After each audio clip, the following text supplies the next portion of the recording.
A man strapped to a metal chair, a hood over his head, a target pinned to his chest, 3 rifles pointed directly at his heart.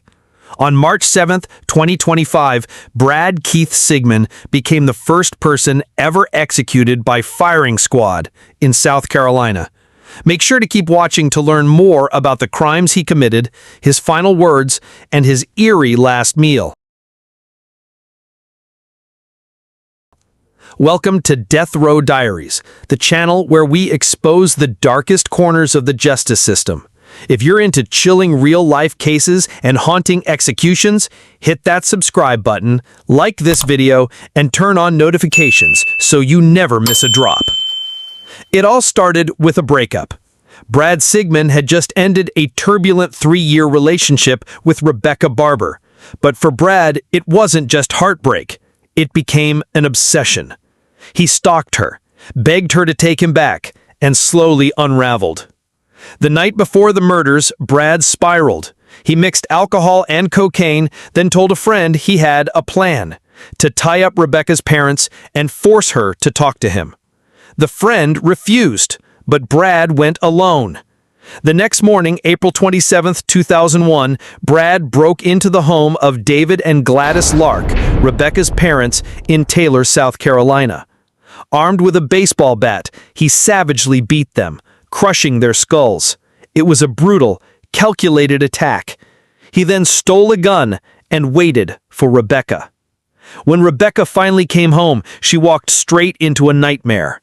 Brad held her at gunpoint, forced her into a car, and planned to drive her to North Carolina. But as they drove, Rebecca jumped from the car and ran for her life. Brad pulled the trigger. He missed. She got away, and Brad vanished. An intense multi-state manhunt was launched. Days later, police finally found Brad hiding out in Gatlinburg, Tennessee.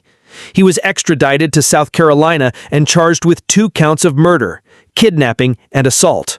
If you think this story's intense already, you'll want to stick around, because what happened next inside the courtroom shocked everyone. And while you're here, drop a comment below. Do you think firing squad should even be an option in modern justice? Brad's trial began in July 2002. Prosecutors didn't hold back. They described a man fueled by obsession and cocaine who planned out a horrifying crime. His defense claimed he was mentally unstable and high. They asked for mercy. But the jury wasn't convinced. They sentenced him to death, rejecting all pleas for leniency. For years, Brad appealed. All were denied, until the U.S. Supreme Court shut the door in 2021. By 2025, Brad had exhausted every option, and South Carolina had just reinstated the firing squad as an official method of execution. Here's how it works.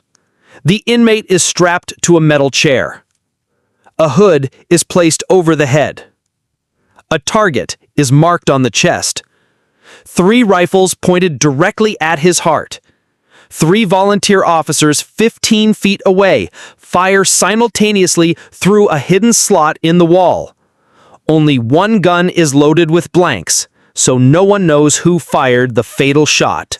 Brad became the 4th person in U.S. history to die by firing squad, and the 1st in South Carolina. Subscribe to Death Row Diaries for more stories like this, where justice meets controversy. Brad was given the chance to choose his final meal. He went with 4 pieces of fried chicken, green beans, mashed potatoes with gravy, biscuits, cheesecake, and sweet tea. But he made one unusual request: 3 full buckets of KFC, not for himself, but to share with other inmates. Denied. The state refused. As Brad was strapped to the chair and prepared for execution, he gave his final statement. "I want my closing statement to be one of love," he said. "I call on my fellow Christians to help end the death penalty. An eye for an eye was used to justify my sentence, but we no longer live under the Old Testament law. We now live under grace and mercy. It was a message of repentance, and a direct plea against the very system that was moments away from taking his life. At exactly 6:08 p.m., the order was read aloud. The rifles fired. Brad Keith Sigman was pronounced dead minutes later, his heart pierced by bullets. 67 years old, 23 years on death row. The first man in South Carolina's history to die by firing squad. And the debate he reignited may outlive his memory. If this case shocked you, hit that like button and share this video. And don't forget to subscribe to Death Row Diaries for more haunting stories from behind the bars of death row. Which side are you on? Justice served or a system gone too far? Let us know in the comments.